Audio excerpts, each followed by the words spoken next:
I have a nice program in store for you today where I myself will be featured. Today, you'll get the best of Mtima. Yes, that's what I said. The best of Mtima. And I have a live audience. So I have a live audience today. Was born in Belmont. Was not born with the name Mtima. Wouldn't really get into that right now. Previous name. Was born in July the 16th, 1972. 3:50 a.m. Yeah, because I asked my mother, I said, what time I was born? Because I need to know, and that's the type of person I want to find out what time, you know. So she told me 3:50 a.m. I said, right. And that stayed with me. I grew up in Belmont. I had a challenging youth like most people in these challenging communities, right? I've seen a lot of things, you know. We lived on Leon Hill, and back then in that time, Leon Hill was a tough hill. They used to call it Boot Hill, right? There's a lot of crime right in the area. For instance, where our yard was, the block was right outside. We didn't know what it was about, you know, because we were children, my brother and myself. So all I could remember, our grandfather used to say, play inside, you know, don't go out in the yard, play in the gallery. Because, you know, we see all these big men outside our fence, they would hide the stuff in our yard. So you grow up and you're seeing a lot of things, and it helps shape your character, helps shape your worldview. You know, so when Belmont Government Primary School, which was formerly Methodist, my mother went to that school, my uncle went to that school. With some of the same teachers who taught my mother and my uncle, they taught me also. And passed common entrance at age 10 to Belmont Boys Secondary. Now that's an interesting thing, because when I was in standard 2, it so happened that there was no standard 3 teacher. So they moved us up to, we got to skip to standard 4. And that was when it all began. Because people say I kind of robust, but I was fatty when I was small, you know. And when you enter the standard 4, small children in a big class, you know what will happen. A lot of advantage, so it was real challenging from standard 4. In standard 5, passed common entrance, went to Belmont Boys Secondary. And that's a whole new ball game in that school. Because a lot of things took place in my school years, a lot of challenges. Because we had to move from Belmont to Maloney. And in Maloney, you get a wider exposure to certain elements and stuff like that. So I had a challenging youth. Because when I look back at my life, past common entrance when I was 10 years old for Belmont Boys Secondary School, right? Because we got to skip from standard 2 straight to standard 4. They had no standard 3 teacher. I don't know what was the situation, but we went up to standard 4. And, you know, past common entrance at 10 years old, going to Belmont Boys Secondary, so you say, oh, that little boy bright. And then the challenges was so overwhelming that, you know, you start to discard education, discard a lot of good things now, and get so caught up in challenges that you like become a failure, you know? And you like become a failure. So you have so much, you're so disgruntled with yourself that you're saying that, well, what is really going on with me?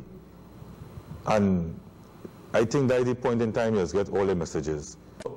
When I left school, Belmont Boys when I was in Form 3, I was doing I wanted to be a lawyer, but I like to talk plenty. Look, I've not been a teacher and a presenter, interesting, but nonetheless, I want to be a lawyer, right? Because I like to talk plenty, I like to argue. So I said, but you will be a lawyer, sir. I said, I want to be a lawyer. And when I heard among the studies that they put in to be a lawyer, I said, whoa, point, I have plenty studies. But I was doing, I think it was 7 general subjects up to Form 3. When I sat, you know, I sit like a qualifying exam before you to go over in Form 4, I was given 4 basic subjects. So you know what happened there? I failed my subjects. When I sat CXC exams, and I got only 3s. I got 3s. Them fellas laugh at me. Back then in 88, at 3, what is that? Like nothing. And we got our results. Men laugh. If they watch it now, they will remember that. Laugh. Ha ha ha. Go and plant it. Right? I know them fellas laugh, boy. So men laugh. Point and laugh and thing, eh? And say, go and plant it, go and plant it. And I was so mad. The only response that could have come out of my mouth at that time was, I'm more bad than you. And when I said that, all laughter ceased. The place get quiet. Because they realized that it was true, but the place get quiet. And I left the school feeling so proud to be an idiot. No education whatsoever. You fail exams, but you're proud to say you're bad. That is idiot action and idiotic actions. And I reflecting on all that. I said, boy, me, I'm nothing. I is this age now with nothing. I didn't have it. Well, I didn't have the understanding I could have gone back to school really in a sense. Because when I left school, when I wrote my exams, I was turning 16 in July, exams, and then 4 basic exams. So basically I left school at 15. I remember teachers coming up to me and saying, what are you going and do? He's a child. You're leaving school as a child. And really with nothing. And I tell them, well, but I went back even class at 16, I still didn't do anything. So I tell myself, man, they say when you just in the age, your head get hard, and you can't study again. So I said, boy, that is it for me. So I didn't have no plan, but I wanted something better. I wouldn't sit here and be a hypocrite. All right? In a nutshell, I like to use a statement, been there, done that. All right? But I always used to think, and I always wanted something better. And who know me, who grew up with me, if they're watching now, they'll say, yeah, boy, I always wanted something better, always wanted something better. And I used to always say, I could be in the ghetto, but I don't have to be of the ghetto. So I always, it's hard, eh? It's hard to be in a challenging community, wanting something better, because you have all the challenges that come into it, And one of the main challenges in these communities is trying to get an identity, trying to find, who you are. So you find that a lot of people would shape your character, your personality will be shaped by a lot of people they're seeing, and whether it's the bad boy on the block or the man who working hard to mind his family, a lot of things will help shape your personality. So it's a real challenge, and I always wanted something better. I grew with my mother, but I spent a lot of time with my grandmother, may God rest her soul, and my grandfathers. Right? Both of them passed away. He passed away before her. I spent a lot of time with them, and growing up with their grandparents, or spending a lot of time with their grandparents, just make you look at life differently also, because they'll always take you back, to their time and tell a lot about their time, and you will sort of develop a bit of compassion. Although it may not be seen outright, but inside, you'll have a bit of compassion in you, because you have to see about your grandparents. I'll make tea for I remember on the block climbing down the road, watch the time, so say, hey, it's 7 o'clock. I run up the hill, make granny tea, and then go back down alignment. Because I know at 7 o'clock, granny need her tea. And I would do that, I would help my grandfather, go out with him, So, I feel that helped motivate me then to want something better. Alhamdulillah.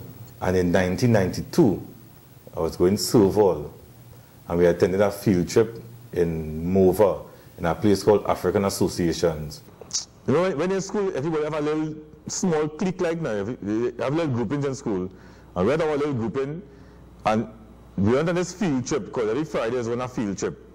And they separated us, our little group now. So they sent some so. And that sent, the group I was in, we went to a place called African Association.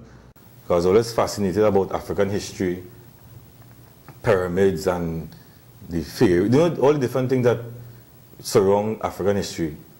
And when I went there, you know, I showed most interest in the artifacts and stuff they were showing us.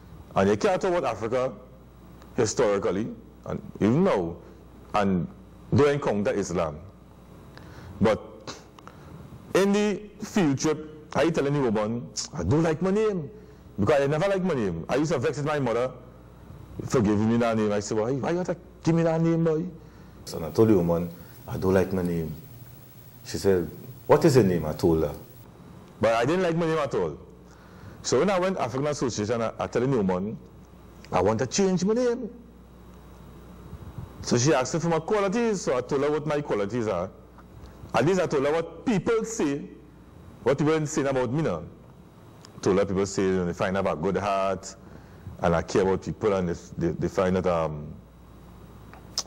I always like to find out the history, find out what the past and stuff like that now. So she gave me this name. Mtima Nkosi Solwazi. Right? That's the first name she gave me. She wrote on a piece of paper. I still have the paper home. I was looking for it to bring it for you. She said, I like this name. I said, that is my name. Go on in the Red House now. I'm going to change my name on my own. The woman said, what name you want to change your name to? I said, this name.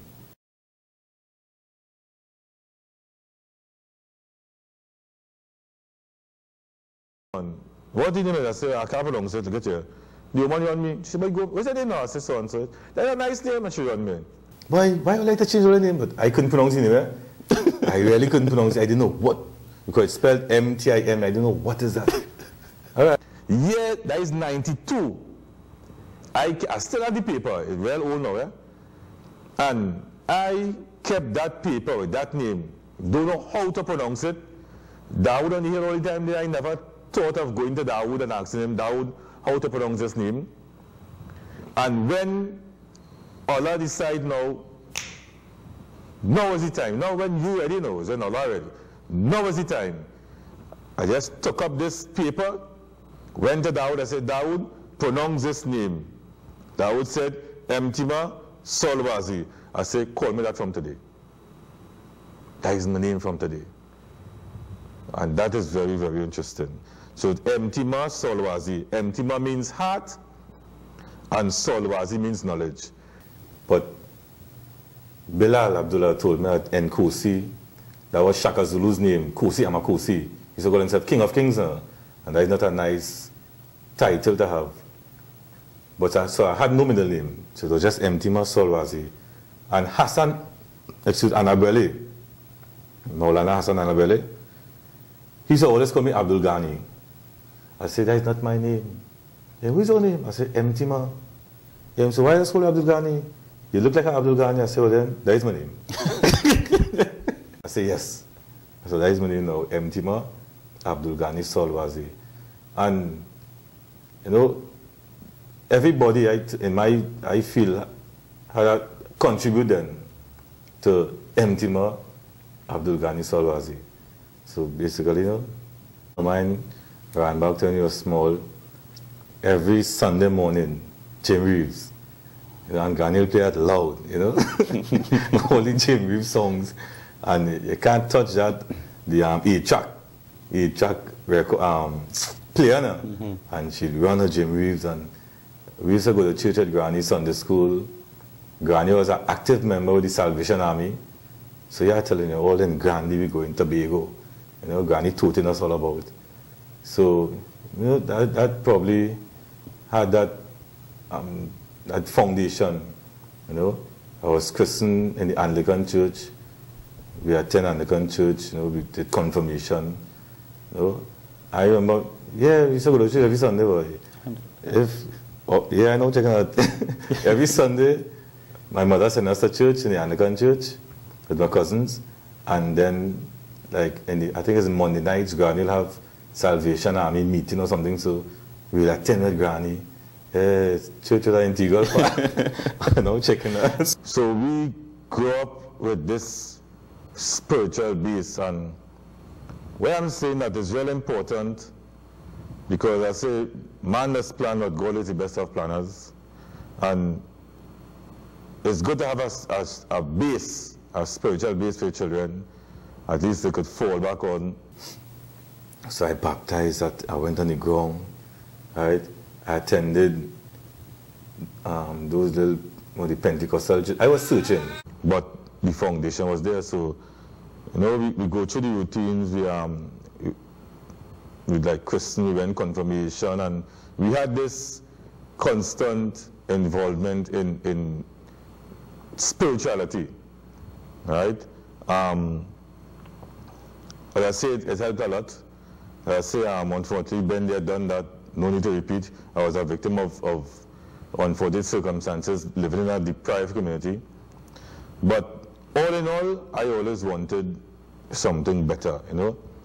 When people who know me from prior to I being Muslim, right, I'm not coming here to sit, and I always say, I'm not coming to sit here and try to be a hypocrite and say, hey, we grew up in a church, we stay in church, you know, I live a good life, the end, full stop. It didn't happen so, right? But people who know me personally will know I always wanted something better. I didn't know what the better was, right? I didn't know what the better was. I could tell you that plain. But all I know, I wanted something better in life, and I didn't want riches and a big house and things. That wasn't about it, but I wanted a better life. You know, that in my teenage life that I was exposed to. So the struggle was on, trying to find this better way. Or 93, you could say, I had reached a stage where I was just fed up. You know, I remember telling my father, I said, here what's going on? I said, I was so stressed that I wanted out then. Now I wasn't sure there. I know for a fact, if you take your life, you will never see God's face. No matter what religion is saying. Mm-hmm. If you take your life, you will not see God's face. So what I did, I just kind of secluded myself. I stopped lying, stopped go out.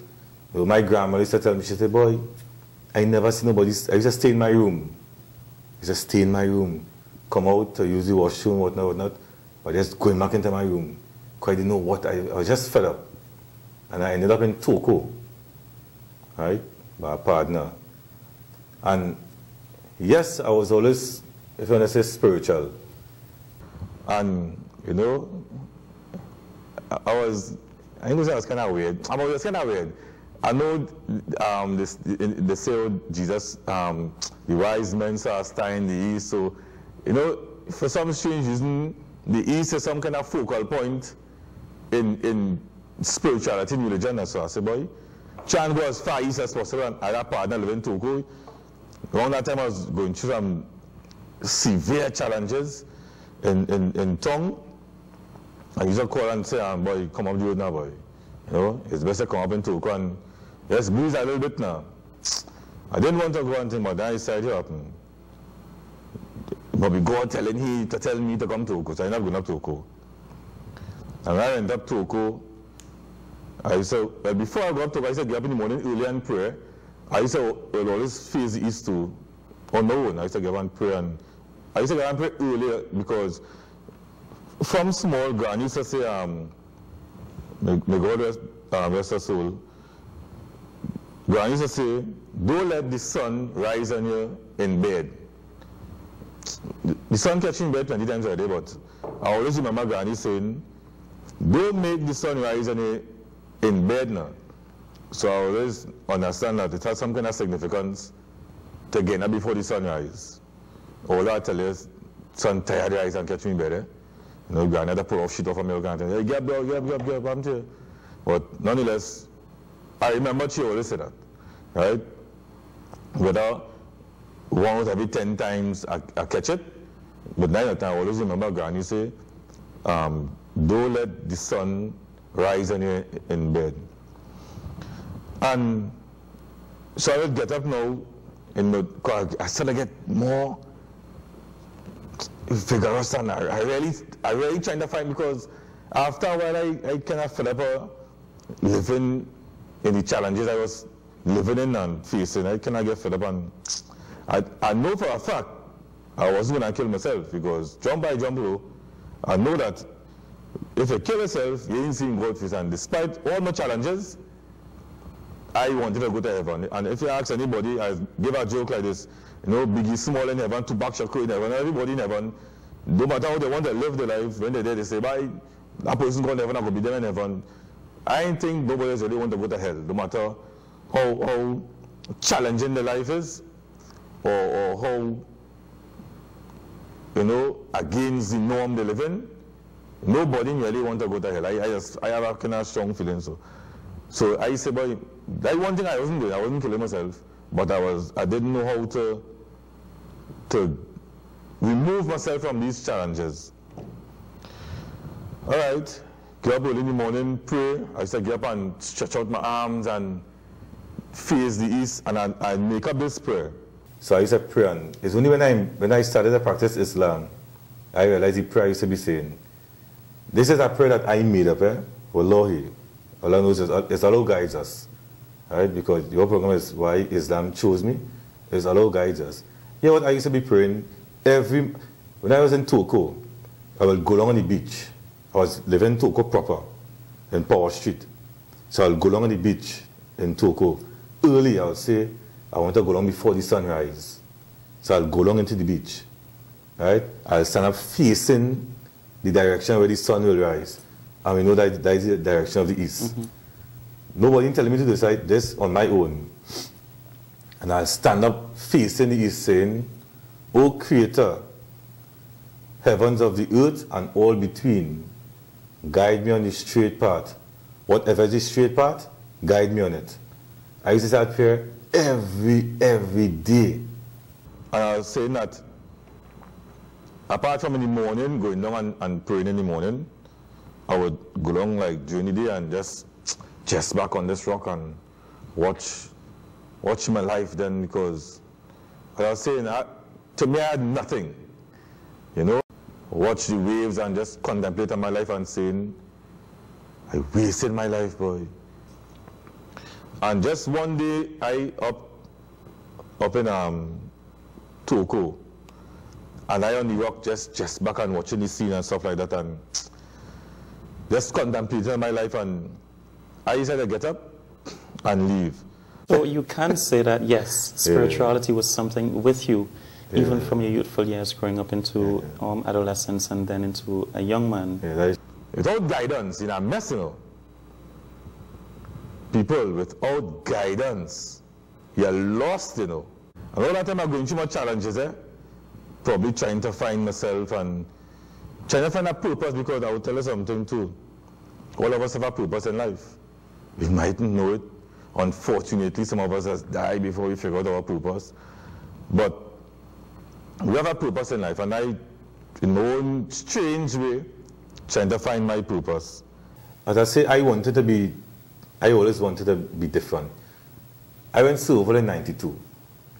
20 years, you know. That is an exception, because exception to the rule is from 16 to 19, but somebody wrote a letter and the person died now, a counselor. He asked them to help out this young man, you know. You want to do something for me. Because my cousin went silver, a fellow named Brand Speed. And I saw he made a difference in his life. You know. At the time I got up, I saw Brand sweeping and mopping. We said, if I granny together. I said, what are we doing, boy? I saw granny to do, boy. He said, nah. We should help out granny, we should mop. And so I was shocked, you know. Because I know granny will mop and granny will cook for us, granny will do everything. And then he told me he wanted to take me to a place to change my life. I said, see, that kind of church thing? He said, no, it's at school. I said, who said? But eventually I went. And people started leadership qualities. I remember I had a friend from Brazil who was in Silval, Dos Santos. And they say, I changed Dos Santos in a day. Right? Not from bad to good, from, you know, good to bad. And the secretary called me, she said, come. Scholar over. She said, who's that walking out the gate? When I watching the person, the little Spanish boy walking like how I used to walk. I said, well, wait now. Oh, he walking like me, so. She said, you see, look what you do. You spoil the little boy. That hurt me. It really hurt me. I said, wait no boy. You know, there's a little boy who went Belmont Boys RC school. In my adolescent age, I was ignorant to life, you know. Probably could say, I've been there, done that. I was reckless and thing. But this little boy had admired me so much. He used to tell me, when I grow up, I want to be just like you. I used to feel proud, right? I used to tell my partner, I say, see that youth man? There's a soul there. There's a soul there I'm making there. Because he really like me, he want to be just like me. He was in primary school and he dropped out of school. He come and tell me, say, boy, I'll drop out of school, you know. Yeah, I not to no school again, man. I want to be just like you. I never drop out of school. Belal, I went through primary school, went through secondary school. I never drop out because I don't believe in dropping out. You know, try and finish it now. Even if I finish with nothing, finish. And when that little boy told me he wanted to be just like me and he dropped out of school, I said, nah. That one hurt me. So these things used to be on my mind. Right? A friend of mine, his mother, gave him a transfer from Belmont Boys Secondary School to Southeast Polar Spain because I was bad company. That's what she used. You know, I taken my son to that school because you was bad company. I remember in Belmont Boys Secondary, my little brother came in after. So I'm Form 5 and he came in Form 1. And he had it hard. Because he said, boy, your brother, you know, your brother is poison, use a germ. He had it hard. My little brother had it hard. And all that used to be on my mind. And you know, some people might like it because, you know, but I didn't like it. It was always in my mind that, you know, boy, you're leading people astray. Right? So I always wanted to do something different. Right? So when the opportunity came, and I see that I am Muslim, but I used to always feel guilty for a lot of young fellas who probably want to be like me, you know, then me, and when I see certain things, how they're going now, I feel a little guilty and I feel that it's my fault. So I try real hard to show other young people, because I work so over now, right? And I will tell my students, you know, boy, do something different with your life. Because I will say this to the older heads when I was a youth. They didn't tell us nothing, you know. A lot of them left us alone, you know, left us. Some of them used words like, well, I'm telling them go there just now, you know. And I wouldn't do that now to young people. And I tell my students, I say, oh, nobody never tell me nothing. In the sense that, you know, put this on and show your form as a youth man, hey, this is the right way to go, this, or as fellas are wrong now. So I will make that I will do that then to young people, then I will tell them, you know, try and guide them because I know how it is outside there. My wife tell me she find I know plenty dead people. You know? My album is like a cemetery. You know? I'll be talking with my wife about a long time. I say, well, deceased bucket and deceased Troy, and everybody talking about deceased. And that is when I realized I thank God for Islam. So my cousin emailed me last week and she said, you are one of the few fortunate ones who check themselves early and make use of, you know, their life. She said, you are one of the few ones. And I'll be thankful to God for that. And I am thankful to God for that. Alhamdulillah. You know, I am. Although I left school with 4 3s, then fellas said me plant it. I did plant it. But what they thought of that plant, eh? They say plant it, so they'd probably say, no, one plant marijuana, plant it. But I plant it, I plant a good tree. And here's some of the fruits that bore from that tree. I went back Southeast evening classes. I did history. I never liked history in school. I did history.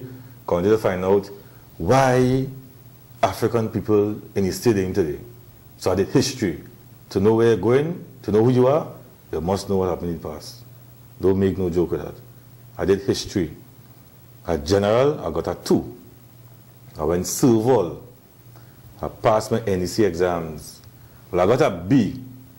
I wasn't Muslim at that time in civil. I was making a transition. So I got a B because I'm a conduct. Right? But Nonetheless, in 95, I went high-tech. So I was a high-tech center. And we did a Cambridge exam. And 4 people passed the exam in the whole school. I was among that 4. You know, my lowest grade at high-tech was 90%. Started working Suval. I want to go UB real bad, right? Because I wanted to do sociology because I was influenced by Dr. Nasser and Bilal Abdullah, my imam, our Amir at IRS. He said, go university, Mtima. I said, I can't go UB, Amir. He said, hey, go university. I said, how? He said, just go and sign up and go. I said, well, this man is a madman. I know how I'm paying for it, you know? He said, I want to have a Dr. Solwazi. I said, what trouble is this, boy? So when I started work Suval, I found that UB offers an adult course, you know? So if you don't have the passes and you have the experience, a year experience in the field, so I applied the first year after I made a year in Suval, because a certificate. So I applied the first year, I didn't get through. And I applied recently again, or 2 years ago I should say. And I got through, I did social work in UB School of Continuing Studies. I got 8 A's and a B+. I got 3 A-, 3 A neutral, and 2 A+, and a B+. And why I'm saying this, I left school with nothing. And I went back, and I went back, and I went back, and I went back. And Islam helped me to it. Alhamdulillah. Because I had to, you know, you had to do something with your life. So that takes me back to the rock in Toko. I must have a purpose in life, boy. I question myself, I say, boy, where's the purpose here, boy? You must have a purpose. And Allah knows best, probably, that He's part of my purpose. There are some things that, when I look back and, you know, like now we could really look back and try and put things into perspective. I attended Suval in 92. And I left in 93. And I embraced the deen or started to practice Islam in 94. Which is also the same year that my daughter was born. Right? Because that is part of why, like, I just get vibes and I come back down to town too. You know? And I look at all these events. There's not a plug I add for Suval, but there's one of the core areas is called self-awareness, where is a journey on self-realization, trying to understand who you are, who am I, like the main theme of that program. And that was one of my best topic areas in Suval. That made, to me, the most impact on my life, because when Father Panton used to be teaching at that session, I used to see actual parts of my life. While he talking, I seen aspects of my life. And, you know, right after, look at the kind of challenges and that I face to try and, like, find who I am. Although I said that the elder heads at that time, some of them never really tell us anything, I used to always pay attention. I will watch certain people in our communities as adults now and say, I don't want to be like he. I don't want to come out like he. You know, I'll give you an example. There's a full man by us in our community. Full man. You have big children. Since I was small as a baby, you're drinking rum and beating your wife. Right? I am a big man. Your wife left you. You're still drinking rum. I used to say, I don't want to be like he. Right? But yet, still, I have very respect for him. Good morning, Mr. So-and-so. I will help you, because he's an elder in the community. But I used to say, I do not want to be like him. Watch other people and say, I don't want to come out like them. So I always wanted different. I'm telling you, I always wanted better. And I remember a man by us. There's certain people who say things to me that remain. His name is Tiba, a Rasta. And I had $500 sneakers on my foot. I was about 16 years old. 16, 17. I had $500 sneakers. He said, how much are those sneakers? I said, 500. Yeah, that because they ain't working no way. And I get vexed. So that man disrespectful. Or? I spend my money and buy my shoes. You tell me I have $500 shoes on my foot because I ain't working no way. Until I started to work, I realized what he was saying. Because I am gainfully employed now, and I'm not buying no shoes for $500. I'm telling you. Alhamdulillah. If the shoes are $200, I want that discount. I'm telling you. But I didn't understand what he was saying at 16. Right? Dawood is a trimmers. You know? Trim everybody in here for free. Like the Muslims used to trim everybody for free. And when you go by Dawood to trim, oh God, Dawood is holding a talk. And you had to take the talk because you wanted your cut free. Eh? And he used to say so much things, but he said, boy, you know, he's a big man. And things only doing it all his life. I never do. That used to hurt me.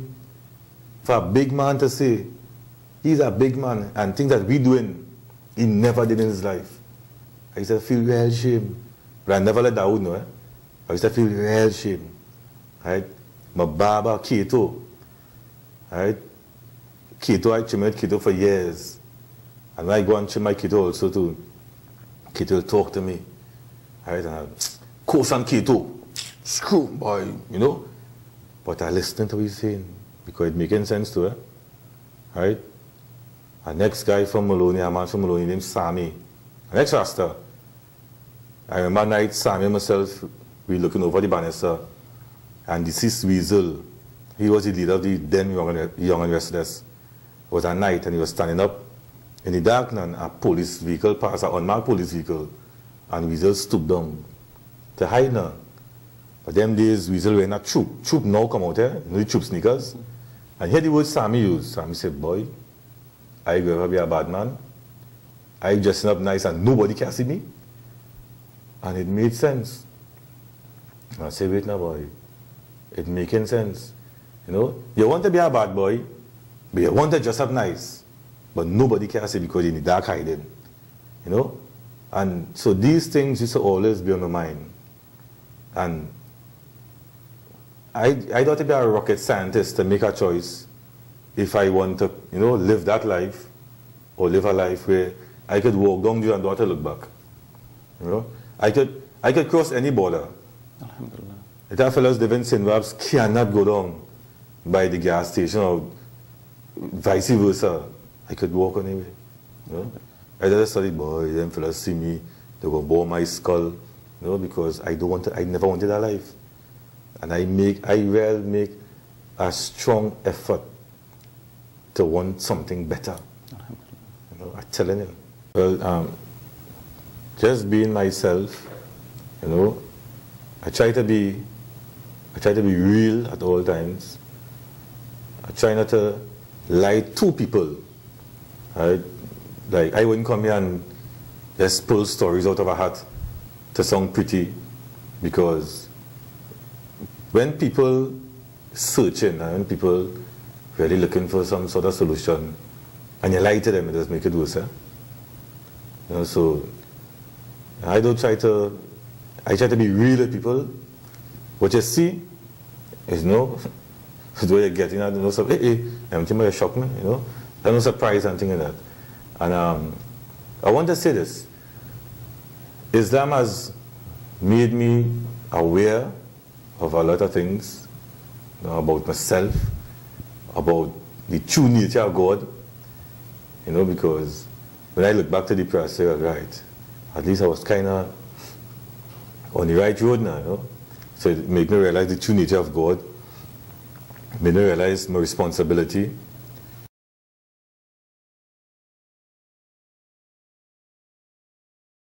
Let's go back a little bit to Mtima as a youth, before Mtima became the adult that he is today.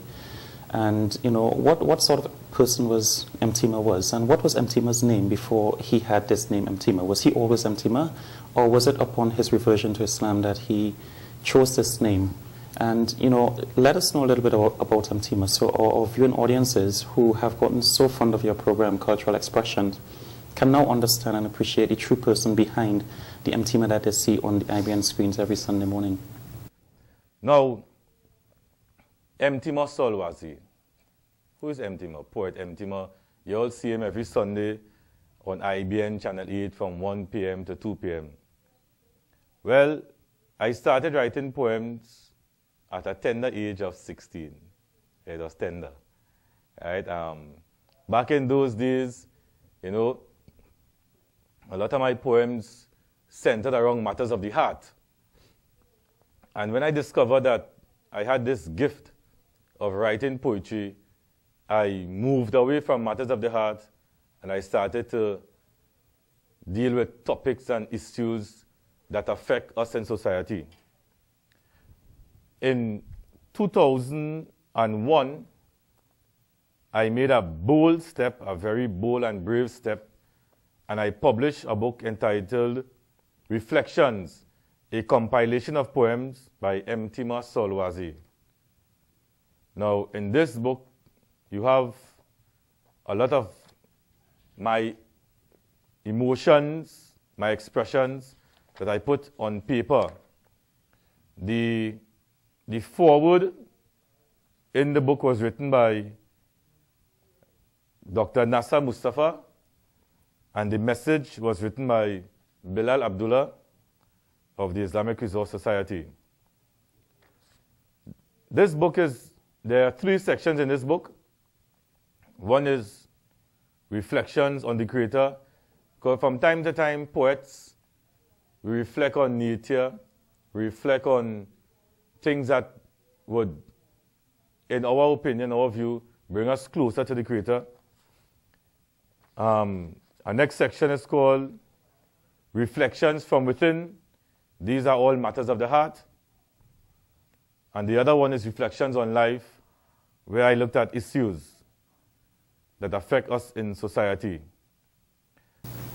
And in terms of the social aspect of my life, because of my past experience and friends, I decided to focus on that aspect. For instance, in terms of, I'm involved with HIV/AIDS. I'm involved with, not work with Rapport, but I'm because I'm an associate of Rapport, in terms of, like, we did a training with them, peer education. And that stemmed from a friend of mine who died from HIV/AIDS, a very good friend. And prior to his death, if I knew someone had AIDS and they touched this table, I not even have come in the room. Because I feel if I come into the room with the same table, I may get, the virus. That's how ignorant I was to the virus. And when you reach home, it really makes an impact on your life. When you see a best friend dying, you can't shun him, you can't scorn him, because at that point in time, they need you to show that love and that affection and that support. So I was just there. I used to go and feed him, massage him, take him to the washroom, tidy him, do all these sort of things. And I'm doing it, and I'm saying, I don't know nothing about the disease, I say, Mtima, you need to find out about this thing, Murray. Because you want to help your friend, but you need to know, what about this disease. So I started to search, and that took me to Rapport, and so I got heavily involved we did lectures with my community, the Islamic Resource Society. We did lectures on HIV/AIDS. I have a lot of information on HIV/AIDS, so that's my involvement in terms of that aspect. And with the crime, seeing a lot of people in the community grow up, fall short, makes you want to do something different, So it's a personal drive then with that social aspect. But besides the Mtima that a lot of people have commonly gotten to know as poet Mtima, they're now going to see the other side of Mtima, the side where, a lot of people may not have been privy to. And I know for all of those people who you told that you are going to be sharing your testimonial, I know they may be sitting around their TV sets looking. So I know that you are not going to be editing any of the crucial parts that is going to reach out and touch the minds and the hearts of these people, inshallah. No, well, let's see how it goes. Let's see how it goes.